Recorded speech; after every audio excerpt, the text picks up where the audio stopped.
Subscribe Muhammad Amjad Nadwi, Indian Islamic scholar.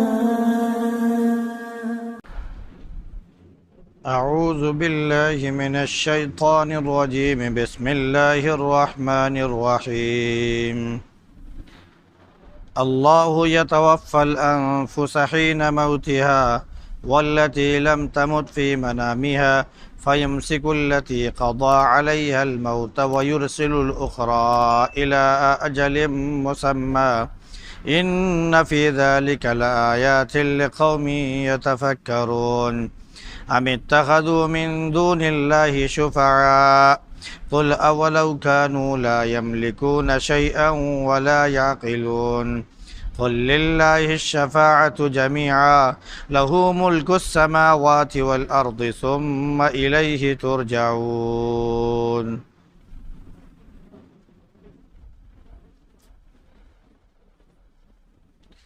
اللہ یتوفی الانفس حین موتها،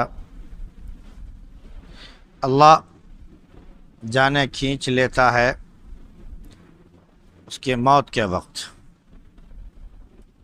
اور جو نہیں مرتے ہیں اپنے خواب میں ان کی بھی، تو ان کو روکے رکھتا ہے جن پر موت طاری ہو جاتی ہے، اور دوسرے کو مقررہ وقت تک کے لیے چھوڑ دیتا ہے۔ اس میں نشانیاں ہیں ان لوگوں کے لیے جو غور و فکر کرتے ہیں، یہ کہ انہوں نے اللہ کو چھوڑ کر بہت سے سفارشی بنا لیے ہیں۔ کہہ دیجئے کہ کیا اگرچہ وہ نہ کسی چیز کے مالک ہوں اور نہ ہی سمجھ بوجھ رکھتے ہوں، کہہ دیجئے کہ تمام سفارش اور اختیار اللہ ہی کے پاس ہے، آسمان و زمین میں اسی کی بادشاہت ہے، پھر اسی کی طرف تم کو پلٹ کر جانا ہے۔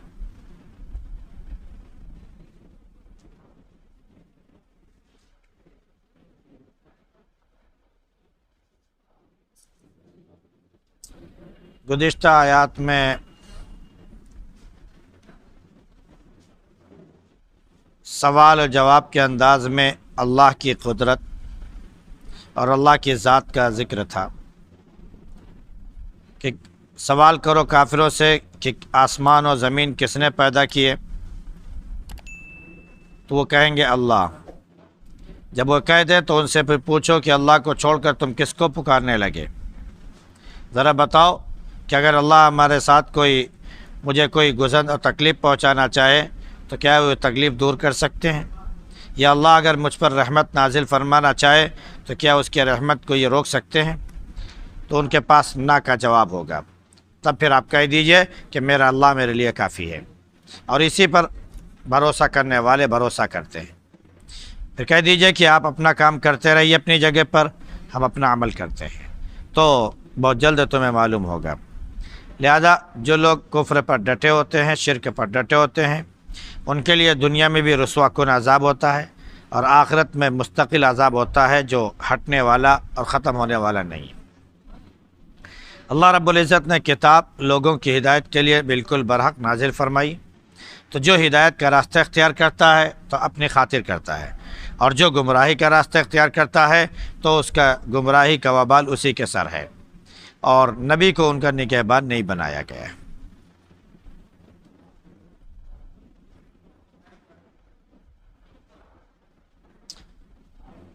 اب جو لوگ آخرت کو بھولے ہوئے ہیں، یا یوں کہہ لیجئے کہ اپنی موت کو بھولے ہوئے ہیں، اللہ رب العزت انہیں یاد دلا رہا ہے کہ روح قبض کرنا اور جان نکالنا یا کھینچ لینا یہ اللہ کے ہاتھ میں ہے۔ اللہ جو ہے جو بھی جاندار روح والی مخلوق یہاں پر موجود ہے اس کی روح کھینچ لیتا ہے اس وقت جب اس کے اوپر موت طاری ہوتی ہے، اور ایک وہ ہوتے ہیں جن کے اوپر خواب میں موت نہیں آتی ہے، تو اللہ رب العزت ان کو باقی رکھتا ہے جس پر وہ موت ہوتی ہے، اور دوسروں کو چھوڑ دیتا ہے وقت مقررہ تک کے لیے۔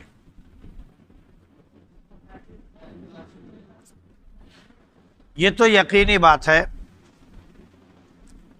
کہ موت سب کو آتی ہے۔ یہاں پر موت کی دو قسمیں بیان کی گئی ہیں۔ ایک موت مستقل ہے کہ جب وہ موت آ جاتی ہے تو نہ جسم میں جان اور حس باقی رہتی ہے اور نہ روح باقی رہتی ہے، دونوں چیزیں ختم ہو جاتی ہیں۔ اور ایک موت وہ ہے کہ انسان کا ظاہری اختیار ختم ہو جاتا ہے اور بالکل وہ مرنے والے کی مانند ہو جاتا ہے، لیکن بہرحال اس کے اندر نفس اور روح یعنی جان باقی رہتی ہے۔ یہ نیند ہے۔ اللہ کے نبی صلی اللہ علیہ وسلم نے ہمیں سونے کی اور سو کر اٹھنے کی جو دعا سکھائی ہے اس میں اسی بات کا ذکر ہے کہ اللہم بسمک اموت و احیا۔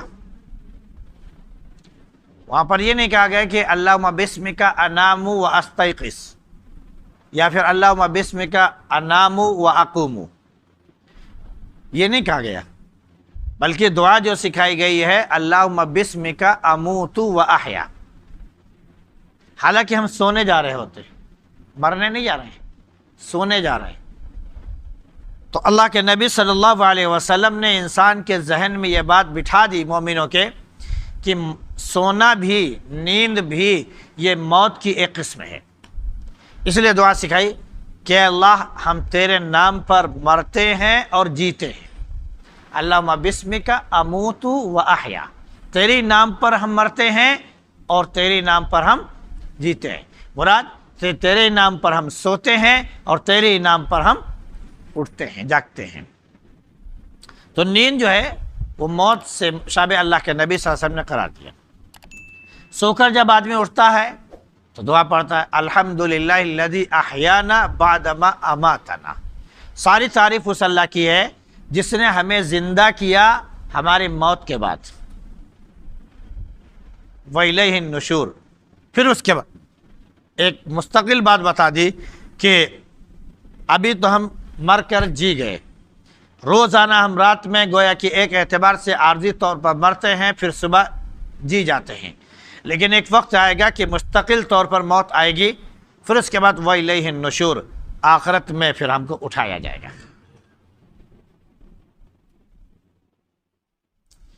تو ایک موت مستقل ہے جس موت کے آنے کے بعد پھر نہ جسم میں روح باقی ہوتی ہے، نہ جان باقی ہوتی ہے، نہ کوئی حس باقی ہوتی ہے، نہ کوئی اختیار باقی ہوتا ہے، ساری چیزیں بالکل ختم ہو چکی ہوتی ہیں۔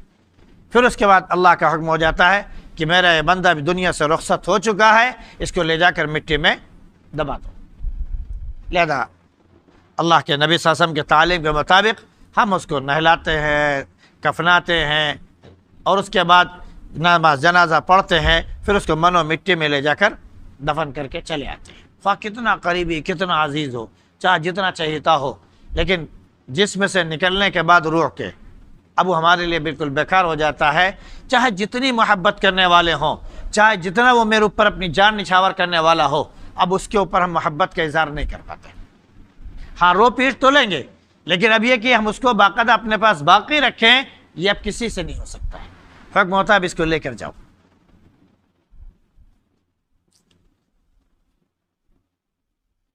تو ایک تو موت یہ رہی جو مستقل آتی ہے، اور ایک موت نیند میں، کہ نیند میں جو موت آتی ہے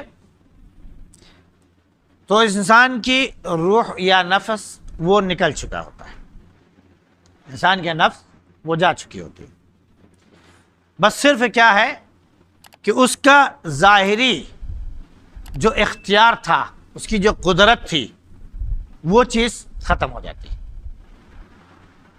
جان تو باقی ہے، جان باقی ہے، روح نکل گئی ہے، نفس روح نکل گئی ہے، لیکن ابھی اس کے اندر حس باقی ہے، لیکن وہ بھی بہرحال مردے کی مانند ہے، وہ بھی مردے کی مانند ہے۔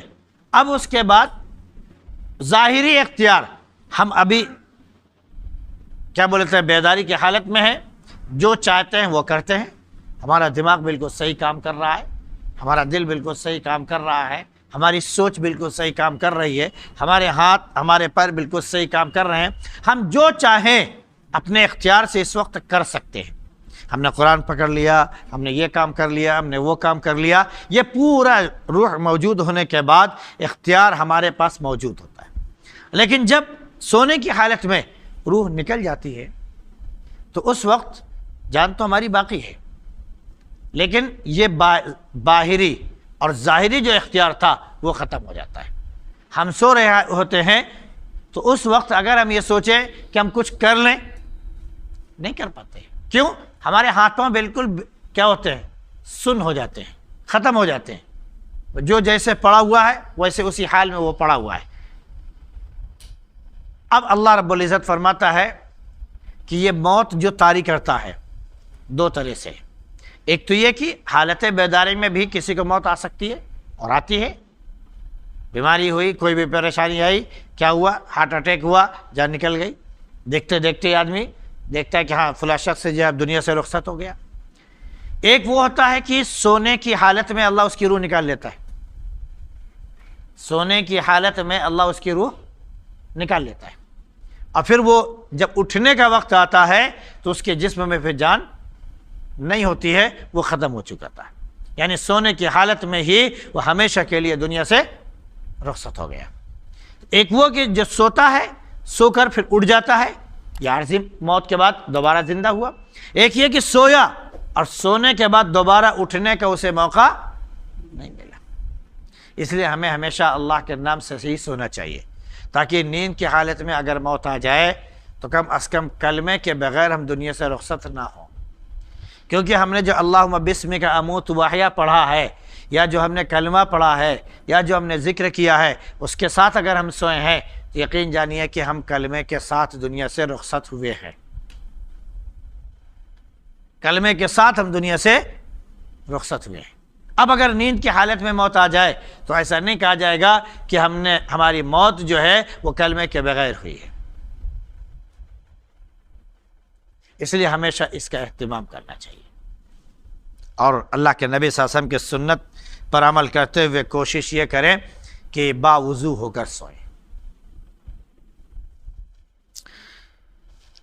جب نیند آئی تو اللہ نے فرمایا کہ کچھ لوگ ایسے ہوتے ہیں جن کو اسی حال میں اللہ موت طاری کر دیتا ہے، موت دے دیتا ہے، پھر اٹھ نہیں پاتے۔ کچھ ایسے ہوتے ہیں جن کے اوپر پھر موت اس طرح طاری نہیں ہوتی ہے، وہ اٹھ جاتے ہیں، ان کو مہلت مل جاتی ہے ایک وقت مقررہ تک کے لیے۔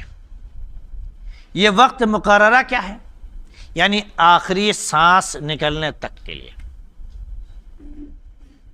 یہ اٹھنے کے فوراً بعد بھی ہو سکتا ہے، 2-4 گھنٹے بعد بھی ہو سکتا ہے، پھر دوبارہ سونے سے پہلے بھی ہو سکتا ہے، دوبارہ سونے کی حالت میں بھی ہو سکتا ہے، دوبارہ سو کر اٹھنے کی حالت میں بھی ہو سکتا ہے۔ یہ سلسلہ روزانہ چل سکتا ہے کہ سوئے اٹھے، مرے جیے۔ یہ سلسلہ آپ کا 10 سال، 20 سال، 70 سال، 80 سال، 100 سال بھی چل سکتا ہے۔ پھر اس کے بعد ایک وقت آئے گا کہ موت مکمل طور پر طاری ہو جائے گی، پھر نہیں اٹھ پائیں گے۔ تو اللہ نے دونوں موتیں بتا دی، فرمایا کہ اس میں نشانیاں ان لوگوں کے لیے جو غور و فکر کرتے ہیں۔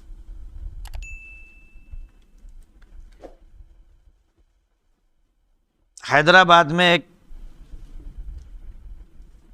لڑکیوں نے، جو ڈاکٹرز ہیں، لیڈی ڈاکٹرز نے ایک ہاسپٹل قائم کیا ہے، جس میں اوپر سے لے کر نیچے تک پورا عملہ لیڈیز، مردوں کو اندر داخل ہونے کی اجازت ہی نہیں ہے، ناٹ الاؤڈ۔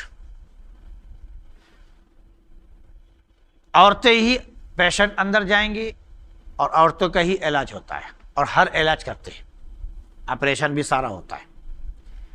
جب کسی خاتون کو جو مریض ہے وہ آپریشن تھیٹر میں لے جاتی ہیں تو اس سے کہتے ہیں بہن وضو کر لو، ہو سکے تو نماز پڑھ لو اور کلمہ پڑھ لو، کیونکہ اب ہم آپ کے اوپر ایک قسم کی موت طاری کرنے جا رہے ہیں، یعنی ہم آپ کو انجیکشن دینے جا رہے ہیں بے ہوشی کا، اور بے ہوشی کی حالت، سونے کی حالت میں تو پھر بھی انسان ایک حد تک وہ ہوتا ہے کہ حس باقی ہوتی ہے، ذرا سا بھی جھٹکا دو تو روح تیزی کے ساتھ اس کے اندر پلٹ کے آتی ہے اور وہ انسان فوراً بیدار ہو جاتا ہے۔ لیکن بے ہوشی کا انجیکشن دینے کے بعد ایک وقت ہوتا ہے، اس سے پہلے وہ بالکل بے حس و حرکت پڑا رہتا ہے، بالکل وہ نہ ہل سکتا ہے نہ ڈول سکتا ہے، بلکہ اس جگہ سے جہاں پر سن کر دیا گیا ہے کاٹ بھی دیا جائے تو پتہ نہیں چلتا ہے، پورا آپریشن ہو جاتا ہے۔ بس اوقات ہوتا ہے کہ انسان کو اسی حالت میں باقی رکھتے ہیں، جہاں پر آپریشن کرنا ہوتا ہے وہ حصہ پورا سن کر دیتے ہیں اور پورا آپریشن کرتے ہیں اور اسکرین پر دکھاتے بھی رہتے ہیں، اس سے باتیں بھی کرتے رہتے ہیں، لیکن اسے نہیں پتا ہوتا کہ میرے جسم میں کیا چل رہا ہے، دیکھ رہا ہوتا ہے لیکن کاٹ رہے ہیں، کیسے کاٹ رہے ہیں، کیا کر رہے ہیں، اس کو حس کے اعتبار سے کچھ پتہ نہیں چلتا ہے سب کچھ۔ تو جب بے ہوشی کے انجیکشن وہ خواتین دیتی ہیں ڈاکٹرز تو کلمہ پڑھوا دیتی ہیں کہ بہن کہیں ایسا نہ ہو کہ اسی آپریشن کی حالت میں تمہیں موت آ جائے تو بغیر کلمے کہ تم دنیا سے رخصت ہو جاؤ۔ یہ وجہ کہ ڈاکٹر جب لکھتا ہے نا، آپریشن کرتا ہے تو سب سے پہلے ایک پورا فارم بھرواتا ہے، کہتا ہے اس میں سائن کرو۔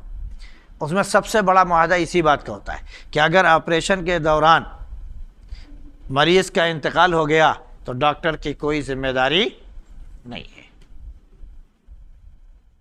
ہم اس کو بچانے کی کوشش کرنے جا رہے ہیں لیکن اس بچانے میں جان بھی جا سکتی ہے، کیونکہ ہم جو کام کرنے جا رہے ہیں بہرحال سارے آلات ہی استعمال کر رہے ہیں، کوئی آلہ کبھی ہاتھ ہے بہک جائے گڑبڑ ہو سکتا ہے، تو پہلے وہ پورا لکھا پڑھی ہو جاتی ہے۔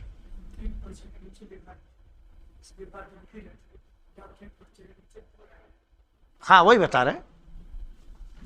تو بہرحال یہ موت کا معاملہ ہے۔ تو میں نے بتایا کہ یہ خواتین جو ڈاکٹرس ہیں ان کا یہ کارنامہ ہے جو کہہ لیجئے کہ ہندوستان میں بلکہ پوری دنیا میں ایک مثال ہے، وہ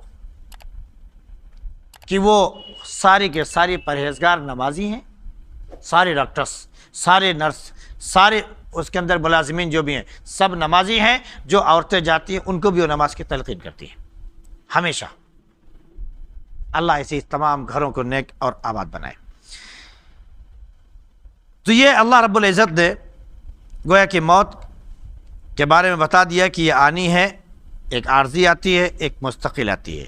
اب اس میں انسان غور و فکر کر لے تو اس کو خود معلوم ہو جائے گا کہ واقعتاً مرنا ہے، اور مرنے کے بعد حدیث شریف میں جو دعا سکھائی گئی کہ ویل النشور، کہ ایک دن تم کو اٹھایا جائے گا، ایک دن تم کو اٹھایا جائے گا اور اس دن تمہارا حساب کتاب ہوگا، اس دن کوئی کسی کے کوئی کام نہیں آئے گا۔ اس دن کی تیاری کی اللہ ہم سب کو توفیق نصیب فرمائے۔ سبحان اللہ بحمدہ، سبحانک اللہم وبحمدک، ونشہد ان لا الہ الا انت نستغفرک ونتوب الیک۔